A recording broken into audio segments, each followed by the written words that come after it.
kapanyero, good morning. Ito, sobrang laking palaka. Ayun, hawak pa ng bata, oh. Ayan. Oh. Ang laki. Dalawa.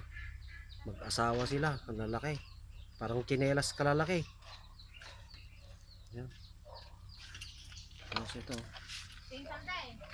Kiwit. Ayan, ang lalaki. Bigay ng kalikasan lang yan, mga kapanyero. Ayan, oh. Buhay na buhay. Oh. Kung gusto nyong mag-order, punta na lang kahit sa farm ni Manong Fred. Marami pang itik dyan. Nag-harvest ng itlog kanina. Ang dami. Mga 300 na piraso na itlog.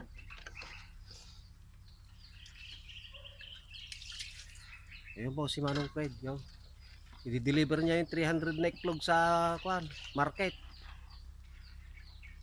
Napuno yung isang kulong-kulong ng itlog.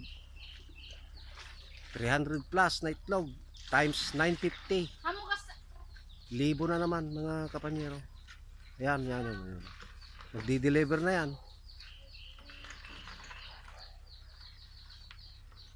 3 tao na naman ang makukuha niya, mga libo. Say bye-bye Manong Fred, bye-bye. Bye-bye. Ayun.